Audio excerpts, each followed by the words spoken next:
Yes, and we're recording and webinar is live and we all look gorgeous. I meant to tell y'all that before we got started. And of course, your fans are streaming in. Hi, everyone. We are here to celebrate. It's Math Joy Night. Just to be clear, the Silver Unicorn has had, this is my third event this week. And I've been so looking forward to this and Math Joy and beautiful picture books. So if you're here to be with three awesome picture book authors, Sara Levine, Carrie Finison, I'm sorry. I always get one thing wrong. I'm sorry. And Rajani LaRocca, you are in the right place. So we will be talking about, and Sara, put up your book too, Dozens of Doughnuts and Bracelets for Binas brothers. Oh my Lordy, I'm just so excited. I'm getting everything wrong. And the animals would not sleep. I'm going to slow down and that's going to make everything better. And we're going to talk about these three books in 1 second. But first, as I'm waiting for the room to fill up, this is the time when I usually ask authors, like, what's going on in your background? I see donuts and a bear behind Carrie. Awesome. I think those are foxes and wolves behind you, Sara. And of course, Rajani, I see books, but I think I also see a quilt. So I just kind of want to know, what's in your space? Like, what do you love in the back of you right now? I do have foxes. That shows up the most, but I have a hidden, I hope my daughter is on now because there's a little hidden message to her that hopefully she will get. She just sent me this lovely Mother's Day card and it's hidden right there by the rabbit, but now that we're talking, look at that. That's just in the background. She's off in her apartment, so she could maybe see cute. That. Beautiful. Nice. I have books too, but they're subtle. They're just sitting there. Well, I have books. One kid one time when I was doing a school visit asked me, why do I have all these books here? And I was like, well, I have to put these books to like hide the messy shelving, right? So these are hiding my shelving. But this is a pig that appears in my book, Don't Hug Doug. This is Doug's pet pig. And then I also have many donuts, large donuts, which are actually pool floats, but you know, they look nice as decorative donuts. And then I have a big stuffed Luann, who's the main character of Dozens of Doughnuts. But was the pig hand knit? Because it looks like a hand knit to me. The pig was hand knit or crocheted by someone from an lovely Etsy creator who I sent a picture of the pig and she made one. So yeah. That is so cool. That is so sweet. Wow. Yeah. And that is my bookshelf of my books plus books of people I know, which is kind of crazy. Oh, wow. So that's always like fun to look at. And up there, okay, I can't point right. There you go. That is a bobblehead of William Shakespeare. And my friend Haley Barrett gave that to me with a note that says, I doth believe in you, which is like, you know. And that up there, this is for the adults in the room. That is the signature drinks that were at my launch party for Midsummer's Mayhem. They were all named after things in the book. And someday, post-COVID, I will have another party just for other books, and we will just have a bunch of signature drinks. It will be amazing. And that quilt was given to me by my mother-in-law, and it looks like a bookshelf. So like it's all like books that are like all the little scraps of the quilt are made to look like book spines, which just I was like, oh, it's like my favorite present ever. Yeah. I love that. That is the best. I love crafters. I love craft. I just love that all of this, that art is part of your lives, that they're all like made of something. That's so wonderful. I love that. All right, let's get started so we can get this hour going here. Good evening. My name is Kira Wilson-Cook. I am the events coordinator for the Silver Unicorn Bookstore in Acton, Massachusetts. It's such a pleasure to host you this evening as we have three awesome picture book writers and celebrating their new Math Joy, which is such an awesome, fun thing, picture books. So we have Bracelets for Binas Brothers by Rajani LaRocca. We have Dozens of Doughnuts by Carrie Finison. And we have Sara Levine's brand new book, The Animals Would Not Sleep. And we're going to be reading excerpts of them this evening with permission from their publishers. So this is all done with permission. I have to say that now because are putting these on YouTube's, and that's a thing. I want to tell you a couple of things. The first thing is that you're already using the chat so beautifully. So please continue to put happy notes in the chat. We've had some really lively events and the chat has been well utilized, and I hope that you will choose to do the same. However, if you have questions for these three authors, please put them in the Q&A so that way we can find them. And when I come back in a little bit, I will get you the answers to those questions that are just burning in your hearts. So don't forget to do that and make sure that you put them in the Q&A.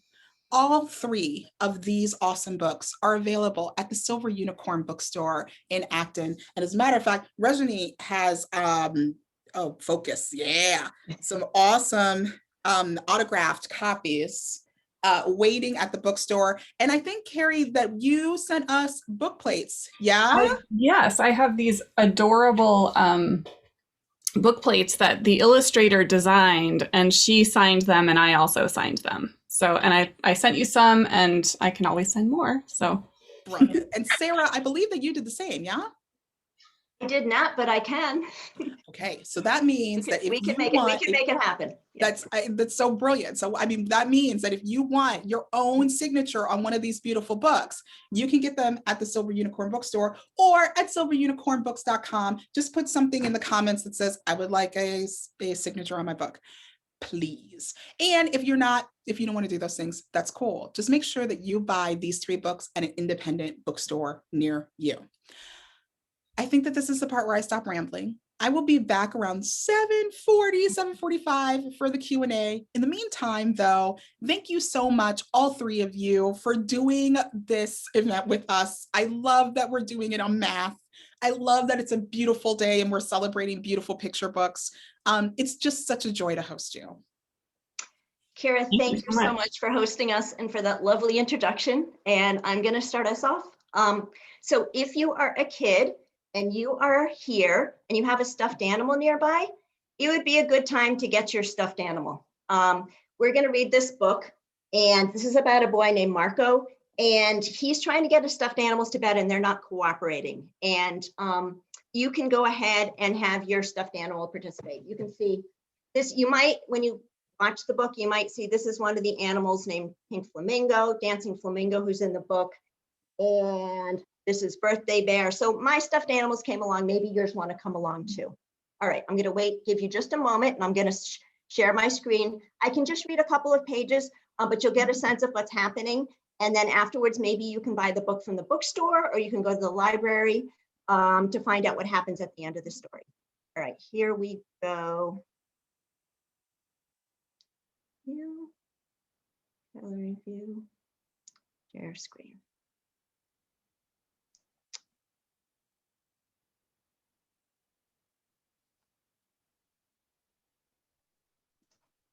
Okay, see?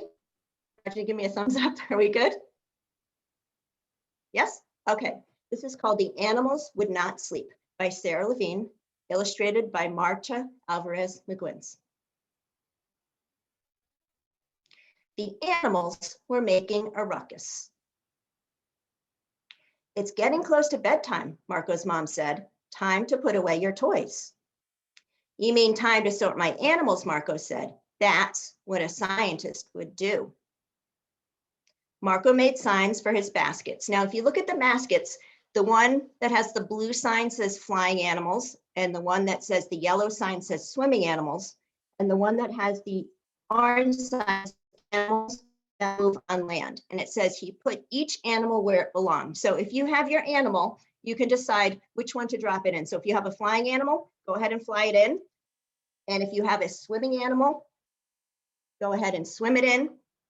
And if you have an animal that lives on land, go ahead and put it in the third basket. Now, let me just pause for a minute, because sometimes there are animals that can fit in more than one basket. This frog was a little confused. Do you know why? Because it can hop on land and it can swim in the water. And sometimes categories are just to organize things to make life easier, but sometimes they make things more complicated. So just remember, not everything really fits neatly into a category, and people who try to tell you that that's the case, don't listen to them, because that's not always true. All right, we got one more page we're going to read. Okay, but the animals would not go to sleep. They egged one another on until not one remained in its container. And if you read the little notes around it, it says fly, swim, slither, leap, crawl. So now Marco needs to decide what to do. And what he does is he tries to think of different categories so that the animals will be happy. But the animals are not happy with the arrangement because sometimes one animal needs to be near its friend and they get put in different containers and they start crying and all kinds of problems happen. And Marco needs to figure out the math of it to figure out where they should go. Okay, so that's the basis of the story. And I'm going to go ahead and hand it over. And now I forgot who's next. Is it Carrie or Rajani? Somebody will come next. It's me, I'm next. Rajani. Okay, great. Awesome. Thank you, Sarah. I love your book so much. And I kind of want to read the rest of it right now, although I've already read it, but I kind of want to read it again and think about it in a different way. So I'm excited. And I'm going to read part of Bracelets for Bina's Brothers. And for those of you who have siblings, who have a brother or a sister, or maybe both, I want you to, if you're together, sit together. And I want you to think about the thing about your brother or sister that makes you super happy. Just one thing, maybe lots of things, but at least one. And maybe the thing about your brother or sister that they do that kind of drives you a little crazy, because I know that there's something. And then I also want you to think about what your favorite color in the whole world is, and maybe a color that you're like not so into anymore. All right, so now I'm going to read part of Bracelets for Bina's Brothers.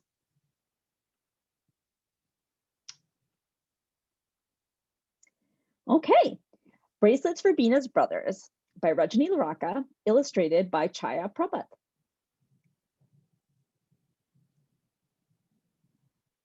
And this book is dedicated to my children, Mira and Joe, and then my cousin's kids, Adya and Dhruv, Manya and Siddharth, the sweetest sisters and brothers I know. Bina had 3 big brothers, Vijay, Siddharth, and Arjun. They sometimes annoyed her, but she loved them anyway.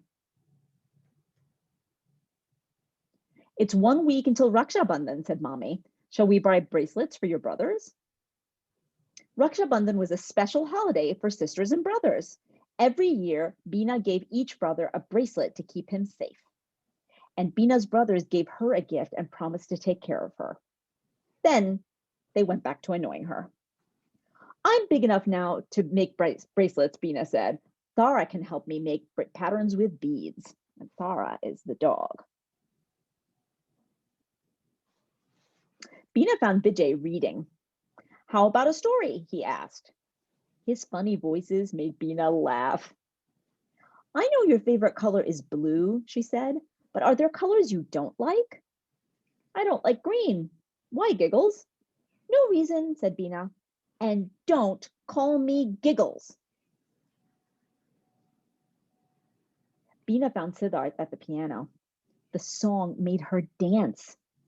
Sid, she said, I know you love green, but are there colors you hate? Well, Pickles, I can't stand orange. Why? Sid asked. No reason, said Bina. And don't call me Pickles. Bina couldn't find Arjun. She got a cookie and followed the sound of a thumping ball. Want to take a shot? Arjun asked. Sure, said Bina. Orange is your favorite color, right? Are there colors you don't like? I'm sick of blue, Wiggles, said Arjun. He lifted her up. Thanks, and don't call me Wiggles. Bina and her mom went to the craft store. They found blue, orange, and green beads. Bina found a book bead, a music note bead, and a basketball one. Now I have extra special beads for extra special brothers, said Bina. At home, Mommy asked, do you want help? I can do it, said Bina, with Tara. She started on Vijay's bracelet. She strung blue, green, then the book bead, then... Oh no, Vijay hates green, said Bina. But I want to make an every other one pattern. What should we do, Tara? If Bina and Tara couldn't find a solution, they might need Mommy after all. We can use orange, Bina said. Sara agreed. Bina started over. Blue, orange, blue, orange. She added the book bead, then continued the pattern. So I'm going to stop there. And as you might guess, Bina goes on to make bracelets for her other brothers and might run into some issues while she's making them. If you do get to read the book, if you buy it or check it out from the library, I want you to go back and look at the art and see how many every other one patterns you can find, because the artist put them in every spread on every page, and they're really cool.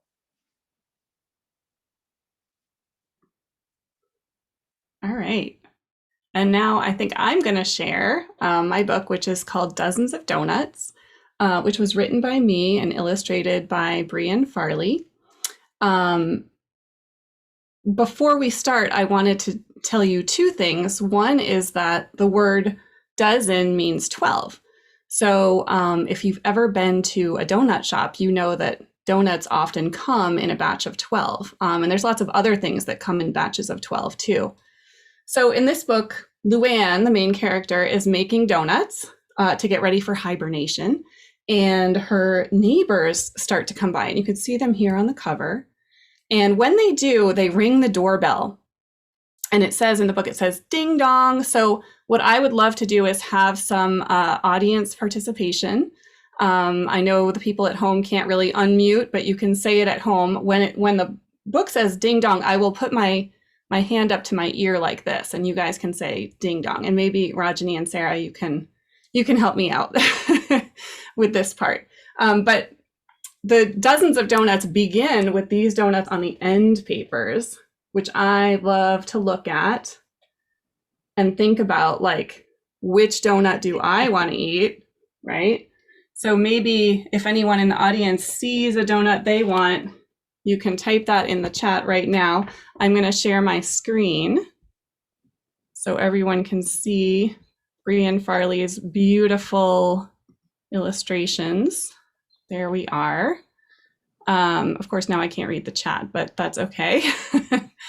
And then let's get started with the story. So I'm just going to read part of it, and then I was going to go back and we can do a little math activity together. Okay, so here we have Luann. On the first page, she's mixing up her first batch of donuts.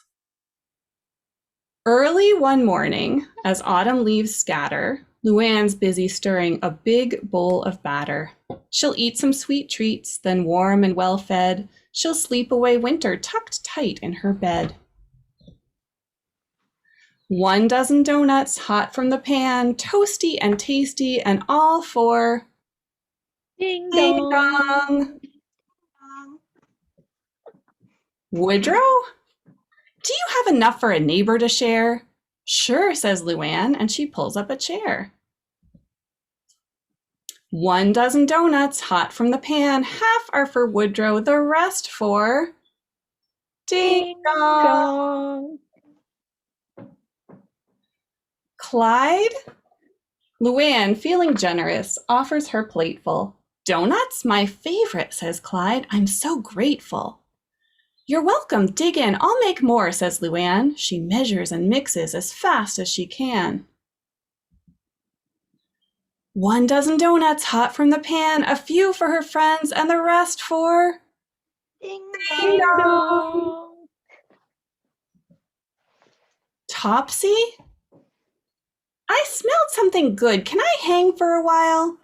Luann says, come in, but she's lost her big smile. Delicious, cries Topsy. She gulps down a swallow. Luann's heart feels warm, but her belly feels hollow. 1 dozen donuts hot from the pan, some for each friend, and the rest for Ding ding dong. dong. Moufette is so shy that she hides in a shrub. Luann heaves a sigh and says, come join the club. While her guests eat the donuts, Luann starts to worry. She cracks her last egg and pours milk in a hurry. The last dozen donuts hot from the pan, a pair for each friend, means there's more for Ding dong. Chip and Chomp. It sounds like a party. They both scamper in. They fill up their cheeks. Now let winter begin.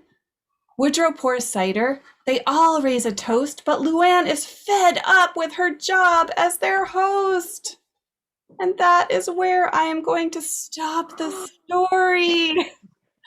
But you can use your imagination to think about if you were a bear and you were trying to get ready to hibernate by eating lots of food and your friends came and ate it all.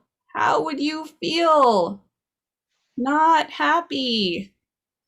So the math in this story is actually a little subtle. It's in the illustrations, and we can see that Luann is a very fair bear because each time she makes donuts, here she has in this illustration, if you count those, you'll see that she has 12, which is a dozen. And every time she divides the donuts, she divides them equally. So I thought we could do a little activity where we count up how many donuts does Woodrow get to eat? This is Woodrow. He's a woodchuck, and he's the first one that comes over. And I have this little board that I like to pretend is like Woodrow's stomach, right? And so we can fill that up with donuts. So the fun thing about this book is there's lots, and the fun thing about math in general, right, is there's lots of ways to figure out the answer to a question. So I thought we could count these donuts and figure out how many Woodrow is eating, but you could also use subtraction, right? You could say 12 minus 6, right? Because Luann has 6. How many are left for Woodrow? 6, right? Or you could use division. You could say 12 donuts divided by 2 friends is how many for each friend. Of course, Luann doesn't get to eat these donuts, but she doesn't know that yet in this part of the story. So we 6. There's 6, right? So here there's 6. So I'm going to put 6 donuts on Woodrow's little stomach chart, and I have these counters on my website for anyone who wants to print them out and play with donuts. And then so her next batch, right? Now there's 3 of them, and again she thinks she's going to get to eat these. But Topsy's on her way. And if you count these, you can see there's 1, 2, 3, 4 on Woodrow's plate, and they're divided evenly. So they actually all get 4. But let's give Woodrow his 4 right here. And then she makes a batch with chocolate frosting, and Woodrow looks especially excited about that chocolate frosting. So and now there's 4 friends, so they're divided by 4, so she has 3. I mean, Woodrow has 3. They all have 3 on their plates. So let's add 3 to Woodrow. And then the last batch. I'm getting very sad for Luann at this point. I know. I know. So poor Luann, here she tries to save, she gives each of her friends 2, but then she tries to save 4 for herself. But Chip and Chomp come over and they take her 4. So they each have 2 and everybody else has 2. Woodrow, if you count on Woodrow's plate, he's got 2. So we're going to put 2 here. So does anyone, we can count these up, but if anyone, I'm going to stop sharing my screen now. If anyone has the answer already, maybe through the magic of addition, to how many Woodrow ate, and wants to type it in the chat, then it would be great to see those answers, but we can count them up. So let's count 1, 2, 3, 4, 5, 6, 7, 8, 9, 10, 11, 12, 13, 14, 15 donuts. 1 woodchuck. It seems like, maybe a bear could eat 15 donuts, but I feel like that's too many for a woodchuck to eat. But if you buy the book from Silver Unicorn or get it at the library, you can read the rest and figure out if Luann ever gets any donuts for herself. And actually, the last thing I wanted to ask the audience is if you were a guest of Luann how many donuts do you think that you could eat that she made? So you can type that in the chat too if you want. I get a lot of different answers from kids about that. I usually have them hold up their hands and their kids like, you know, a lot. Oh. So I think now we have some questions we were going to ask each other, and then we'll have some time to take questions from the audience. So if you want to add any questions to the Q&A, that would be great. And I'm going to toss it back to Sara, I think, at this point. Yeah, so we were talking amongst ourselves on email about different math topics and topics about writing books. And one of the things that came up is we were talking about how we use math in our everyday lives and how it's not just something that you do in school and not just something that you find in books. And Rajani or Carrie, do you want to talk a little bit about that, how you do that? You want to start? Yeah. Rajani? Yeah. Sure. So I'm a doctor, so I'm a doctor for grownups. So sometimes I use math. So I had to take math in order to go to medical school. But the math I took was probably like, we had to take much more advanced math than we actually use in medicine, but that's okay. We do a lot of like figuring out what the dosage of a medication is, depending on how much somebody weighs. So it's like milligrams per kilogram. So that kind of thing. Sometimes we do tapers of medication. So we have to figure out how many pills people have to take, and they take fewer each day until it's over. And we have to figure out how many pills we need to prescribe for that.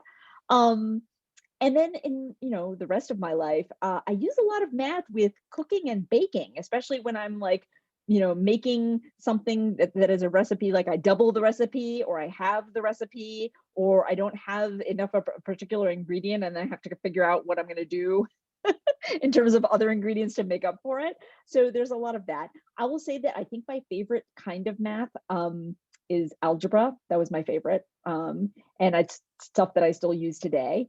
But the specific math in Bracelets for Binas Brothers has to do with patterns and pattern making and pattern recognition. And I will say that kind of stuff I use all the time. Like, if there's like a puzzle or a riddle that I have to solve, and I like solving math puzzles and riddles, I will look for a pattern. And sometimes if you can recognize the pattern, then you can figure out the problem. So anyway, that's really fun. And I love math. So I love kind of thinking about it all the time. It's interesting that you say you loved algebra, because I did not love algebra, but I did like geometry. And I've kind of heard that like you either go one way or the other. So, I thought as I was growing up, I kind of, I didn't really feel one way or the other about math. I liked it. But then when I got to algebra, I found that really difficult for some reason. And I just never really sort of got it during the year that they were teaching algebra. And then I was relieved to move on to geometry, where I was like, yes, I can do this. This is really interesting to me. And like just the idea of sort of proving something, proving using theorems to kind of prove things about shapes. And actually now I really like to do Sudoku puzzles too. So that's kind of a similar thing. It's like thinking about, okay, if it's not this, it's got to be this, or a process of elimination to figure out what goes where. But I was an English major, so I didn't go to college for math or anything like that. But I was thinking about how I use math in my everyday life, and I actually just used it very recently in working in my yard, because we had to order mulch for our yard, and we have all these garden beds and stuff, and I was trying to figure out the area, right, of the different shapes of the beds to decide how much mulch we needed to get. Of course, we ended up getting way too much, so I don't know how that happened. But and then I was at the garden center, and I was buying plants to plant along a fence. And I wanted to and I knew the plants had to be a certain distance apart. And I knew I had 6-foot sections of fence. And So I had to figure out how many plants to get to like fit along the fence without getting too many, because they were kind of expensive. I didn't want to buy extra plants. So, you know, it is something that I think we all use sort of every day without sometimes even realizing it. You know, I also do a lot of baking too, like Rajani. So that's another part of it. My kids like to eat a lot of baked goods. So sometimes we have to like double a recipe or 1.5 times a recipe and figure all that out. So it's definitely part of my life pretty regularly. You know, listening to you guys talk about the different types of math that you like, I'm thinking about my own personal experience, and I liked algebra fine, and I liked geometry fine. But what I really, really liked was biology. And when it came time, when the call was out for the series that this book was going to become a part of, which is a storytelling math series, the call was for a book on sorting, which both of Rajani and my book are a part of, and these other lovely books as well. And there's more, even more out now. There's more of them. When the call came out, the book was about sorting, and I was also an English major, and then I went to medical school, but to be a veterinarian. So I'm a little bit of a crossover between these two. I was teaching college students classification of animals, like how animals fall into different categories, and that's a sorting activity. So I thought, oh, this isn't really a call, it's a call for math books, but I know a lot about that topic because I teach that all the time to children and grown-ups.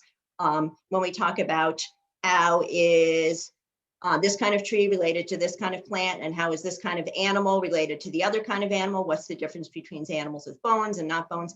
And when you do that, you are sorting into different categories. So this is also, so math doesn't just stay in its little category. It jumps over into science, and it jumps over into all different parts of life.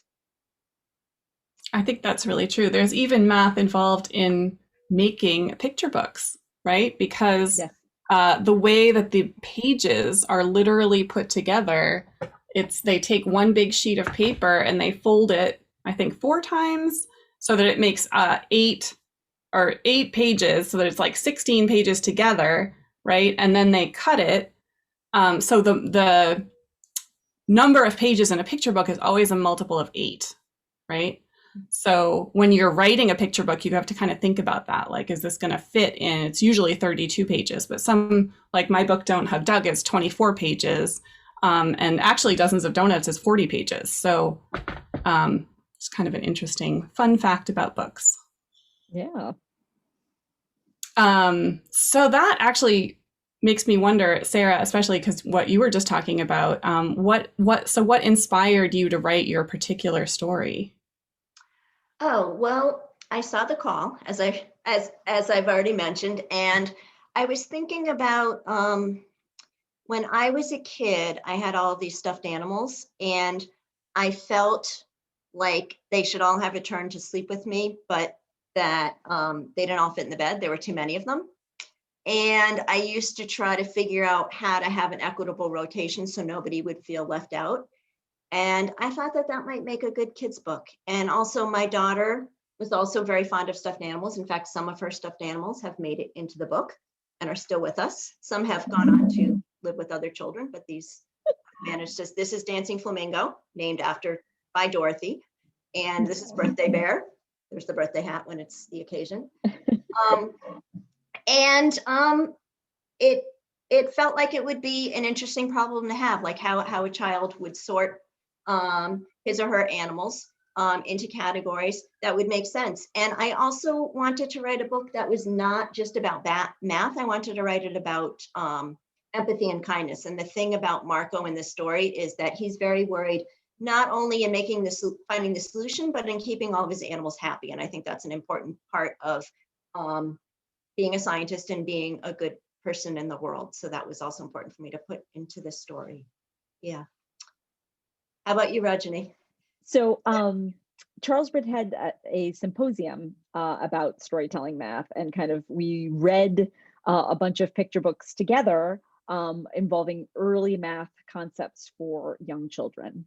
And I have to tell you that somebody who took, like, as someone who took a lot of math, like for a lot of years, I hadn't really thought about early math concepts for really young children. I really was, I was like, oh, maybe that's just counting, but there's so much more to early math than counting.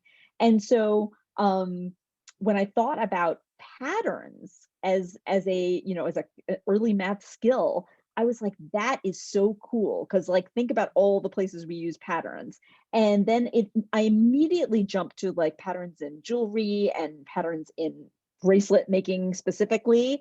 And then I was like, oh, there's that Hindu holiday called Raksha Bandhan that is all about bracelets that sisters give brothers. And I thought that was really cool too, because it's like a symbol of the bond between siblings. And so I started writing this book, and I wanted to incorporate the patterns, but I also wanted to incorporate all the sibling stuff and all that goes with it.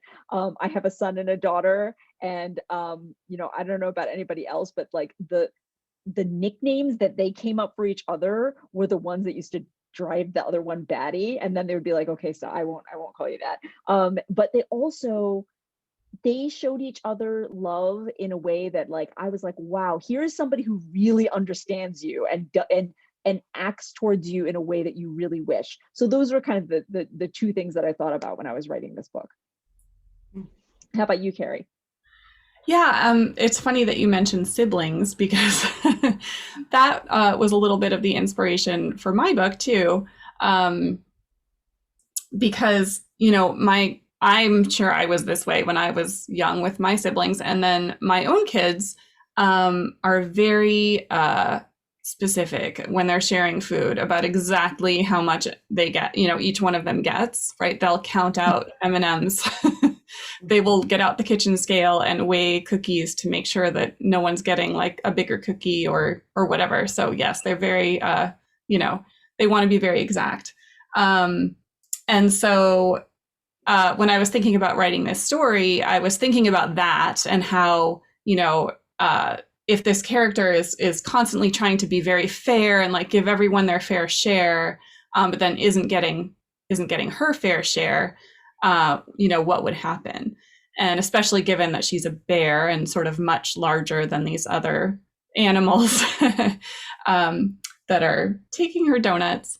And so it was actually, I was working on the story for a long time, and then I brought it to a conference, and I was in a critique group, and one of the other participants was a teacher, and she said, oh, this story, if you added one more scene to the story, because I originally had it dividing 12 by 2, 3, and 4. And she said, if you add one more scene to the story, you can have them divide 12 by all of the factors of 12. And then it would be really, useful in the classroom as well as a good story. So I thought, I think I'll take that advice. And that's where Chip and Chomp came from. So yeah, that's basically where it happened. But like what you said, Sarah, my main goal with the story wasn't to talk about math. In fact, the original draft didn't really have math in it at all. Oh, wow. And then that kind of got added later. And I sort of like that it's there for people to discover, but it's not necessarily like part of the end goal of the story, right? There's no like payoff that comes with math. It's just, it's there if you want to explore it. It sounds like your publisher really valued the extra math part, because to extend it to 40 pages, that's an unusual thing. So that to make it so that it would be useful for that. Right. Yeah, because I did add that scene. Yeah, and it did make it kind of long. So, and it had a lot more text even before, and the editor was like, oh, let's cut half of this out and we still have a great story. That happens. Okay. That's how it goes. Yeah.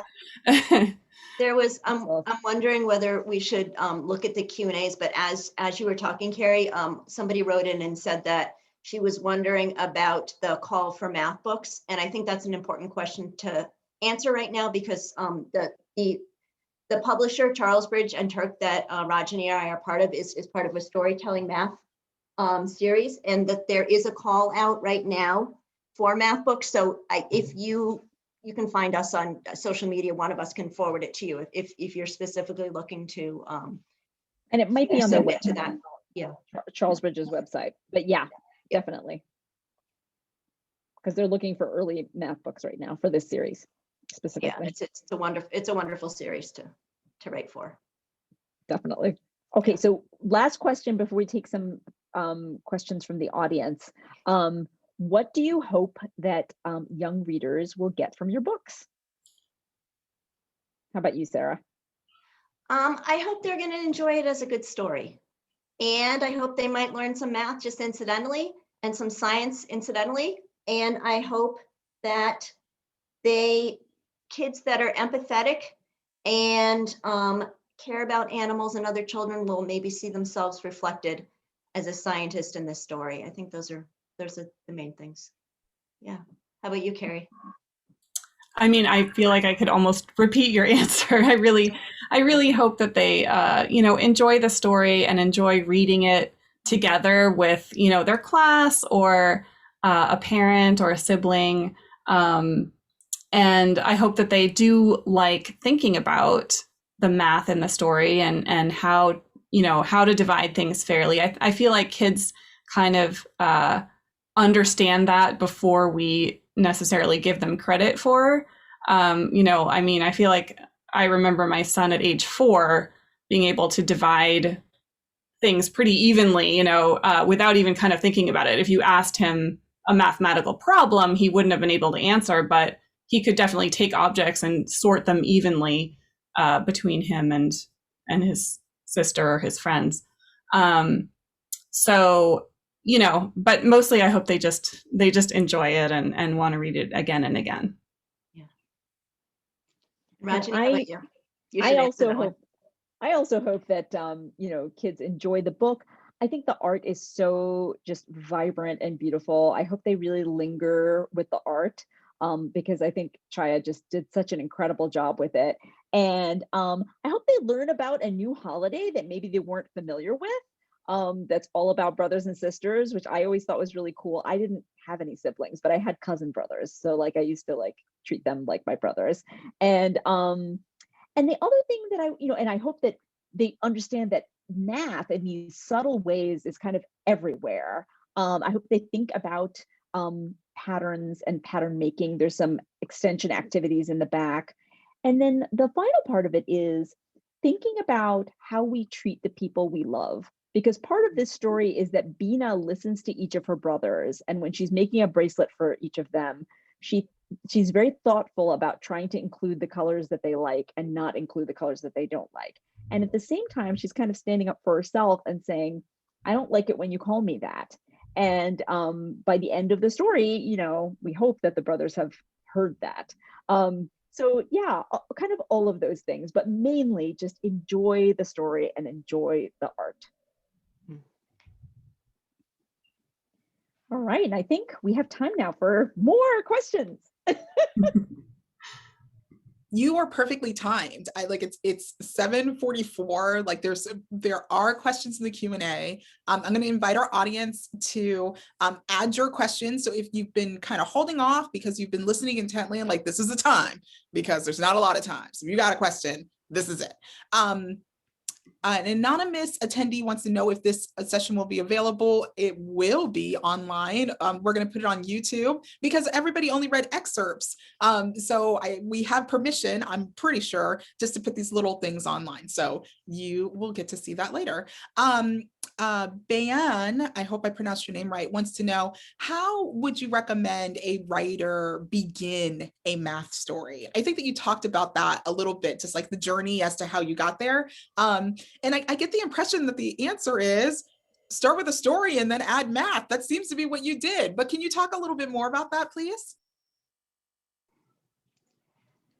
I looked at the topics that there was a call for, because I needed to know what you just said is a great idea, but I would be overwhelmed by that. So looking at the list of the topics that Charles Bridge had out and going down and thinking, do any of stories that I would like to tell fit in with this?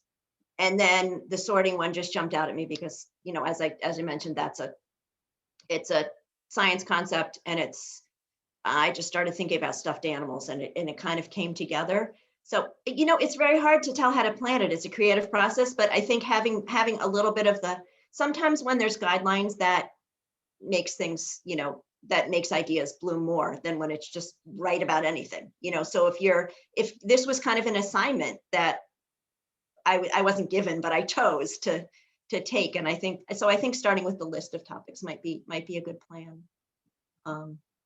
I think also adding to that, one thing that helps me with writing any kind of story is to look at mentor texts and find books that already exist on the topic and read them and like see what that kind of brings up or inspires.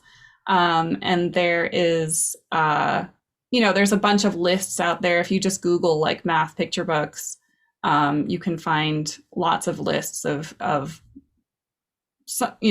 recent and older picture books that kind of incorporate math and maybe even some of the topics that are on the Charles Bridge list currently. But I always find that to be a helpful way to kind of begin when I'm trying to think like, okay, well, how am I going to approach this topic? Or I just feel like I need inspiration, Yeah, I would agree with everything both Sarah and Carrie said. I think that so part of, for me, the kind of gateway to writing math books is reading lots of math books. And some of them delight me, and some of them like, okay, that's not really the kind of book that I like, but that's okay. And so kind of reading a bunch of math books and figuring out what kinds of stories are interesting to you, and then thinking, so it's interesting with both of the books that I wrote that involve math, both Bina and 7 Golden Rings, which is behind me in pink.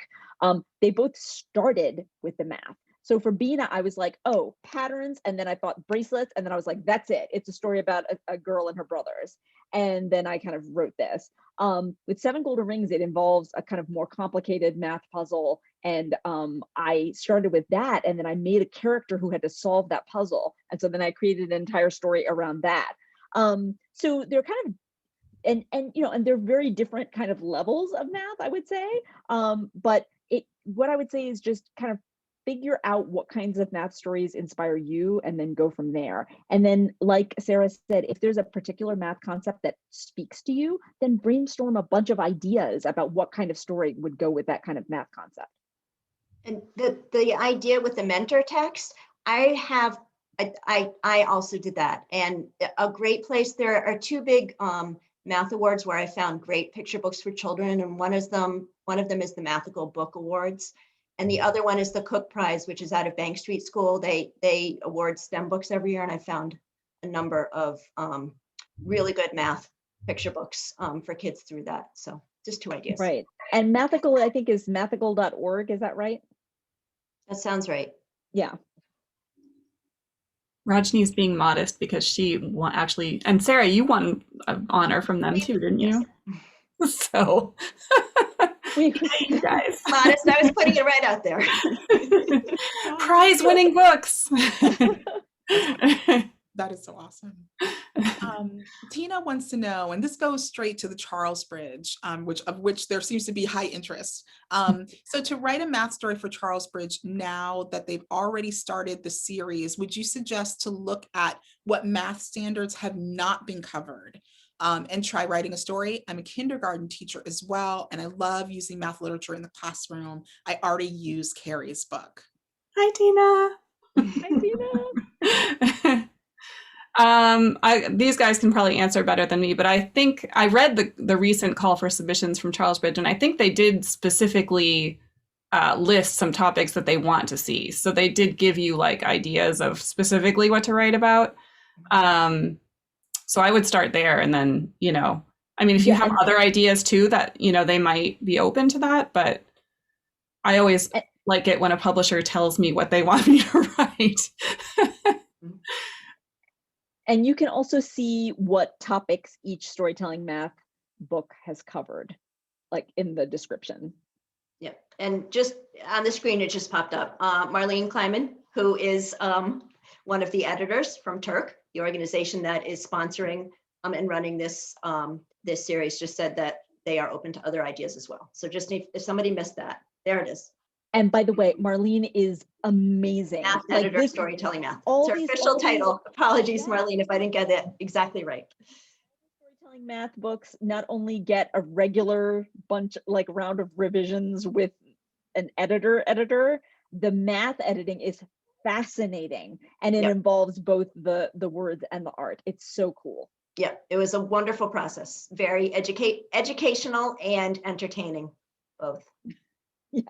And do you guys know what's the deadline for submissions? I think it's like August or something, isn't Yeah, it? and So they there's a suggested while. that, yeah, but they Oh, okay, suggested August that 1st, she you said. send it in earlier. Oh, okay. Don't wait until the last minute. All right. Start writing. Well, how does that work when there are so many, projects that I'm sure each of you are working on? And, can we talk about that? I mean, Rajani, you're having like the best year ever, right? There's been many releases and you're working on projects. So how do you balance when you're working on something and then you see an opportunity like Charles Bridge posting, this series? Do you do a little of both? Do you finish one thing and then start the next thing? What's your process? So I always have multiple projects going at one time. I just like the way that helps. That's the way my brain works. I like that because, the good thing about picture books, even though they're difficult to write. I'm not saying they're easy, because they're not, but they're not that many words. So I can write a rough draft of a picture book and allow it to be terrible and just like, that's fine. And then go back to like write something else, or like work on a novel and then come back to this picture book. And then I always write iteratively. So I keep revising over and over and over again. And eventually it approaches, this is such a math concept. It approaches the thing that I want it to be. It approaches a limit, which is the actual goal.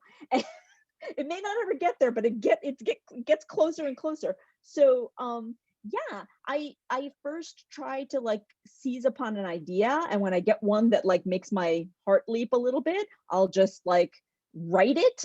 For a novel I may write notes, but for a picture book I usually will just write it. And it is in the process of writing it that I figure out what it is I'm trying to get to. And and then the other good thing, and this is, I think this is part of just being a working mom who also, I've just learned that I can write anything anywhere. Like I don't need a special time of day. I don't need a special place. I can do it in my car. I can do it in a jar. I can do it like whatever. So I just try, like when the moment seizes me, I try to just find the time and then just do it quickly and then just come back to it. What about you all? What you just said, Rajani, when I really started writing seriously was when I was a single mom with a newborn, and I had insomnia. She'd wake me up at 2 a.m, and that's when I started writing. And there is something to be said about those limits, and that sometimes having too much time can actually be a disincentive because there's the anxiety. But if you only have this 15 minutes and you are busy with the kids, you're going to use it. There's kind of there's a reversed expectation about how that goes. I think it would be interesting to, interview mothers on writing and how writing has changed once we become parents, because I think there's something there. I know that's not answering your question, but I thought. No, I think that's true. Yeah, I agree. My kids went to a preschool that was like right across the street from the library, and their preschool morning was like 2 hours and 45 minutes, right? So I would like take them to the preschool, drop them off, go to the library, sit down, write for 2 hours and 45 minutes, and then go get them, right? And now that they're older and they're in regular school, I'm like, oh, I'll check my social media and I'll answer some emails. And I swear I don't get any more done, right, than I did when they were 2. Mine's in college, and it's, yeah. So. Yeah. You could maybe talk a little bit more about your craft and the, do you take your work to writing groups? How do you feel like the iteration is impacted by the sharing? And I'd be really curious to know, for each of these books, how many iterations there were after workshopping. Okay. Oh, a lot. It's a little discouraging, I think, when I share that information. Oh, you don't have to share a total No. number. I'm I'm a writer myself, so that's why I'm curious. Okay. I volunteer at a kindergarten class, and the teacher always wants me to tell them how many drafts I revise. That's true. That's true. And yes, I do participate in a writing group, and I get it. I try to get a book into enough shape that I feel like I know what I want from it, so that other people's opinions aren't going to sway me from that. Because sometimes if it's too new, it's going to affect the book and my creative process. So I have to feel kind of strongly that it's not perfect yet, but I know what I want to do and I know what the goal is, so I don't lose track of that when other people's opinions will come in. And then I revise and I bring it back as many times until I feel like it's ready, and then I will share it with. This book was before I had an agent, so I sent it into this call for submissions. Now I would send it to my agent, and she would have comments on it, and then perhaps revise. And then once it gets to an editor, they said that it was working, but the ending wasn't working, and it wasn't working mathematically. And that took a lot of thought to make that actually work well, and a lot of back and forth. And once that was set, they were not saying they were taking it before then. Once that was set, then they took it. And then there was meeting and discussing and revising in person, and also by email. And then when there was adding in the illustrations and the back and forth on that, and it's at every level there is a lot of back and forth. So I don't know. I wouldn't even know how to count it up, frankly. When I revise, I make a new copy of my draft every time. So I know that there were 89 drafts of Dozens of Doughnuts, but that doesn't mean that they were like, let's revise the whole thing kind of drafts. Some of them were, I changed one line and then I changed it back again. And then I changed a word and I changed it back again and stuff like that. But that did represent like 89 different days that I actually worked on it, But I also, have I have a couple different critique groups. I have one that's specifically for rhyme, because I write in rhyme a lot. And they are all kind of like experts in rhyme, and that's really helpful. I have an online group. Actually, Tina Cho, who's here, is in my group. Hi, Tina. And so that's been my like steadfast group for many years. And so she and the other members of the group read lots and lots of drafts of Dozens of Doughnuts. And then I have a in-person group too that has, lately been on Zoom, but normally meets in person. So that's all kind of local people. So I find it really helpful to, I also, like Sarah, I don't really want to share things too early, because sometimes it makes me, it kind of deflates you, right? If people are sort of asking too many questions or not getting it, or, I haven't even decided what this is yet. Sometimes that's helpful if I'm really stuck, but usually I need to have at least an idea of what I wanted it to be before I share it. And so then, and I also, I want it to feel strong to me, right? So then I'll share it with one group, get their feedback, revise, send it to the other group, get their feedback, revise it again, and then kind of, maybe go back and forth, or maybe even at that point, bring in some fresh eyes, people who no one, who haven't seen it yet at all, of just, sort of friends that are out there in the writing world that are willing to exchange. I find that, having a wide network and just being willing to like say, hey, do you want to swap a critique? Right. I have this thing and I would like somebody who hasn't read it yet to like take a look at it. Can we do that? And people are open to that usually. So that's pretty helpful. But yeah, I just listening to, I realized I left out, I read it to the kindergarten class that I volunteer with to get their feedback.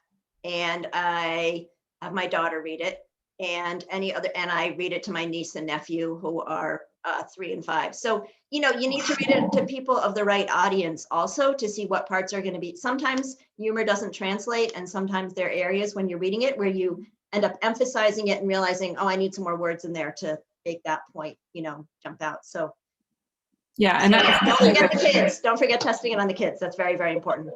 especially with writing and rhyme, I always ask multiple people to read it out loud to me to hear where they, I mean, even not in rhyme, you want to hear how people are going to read it, you know, where they're going to stumble or just get mixed up in the words or whatever. But with rhyme, that's especially helpful. So.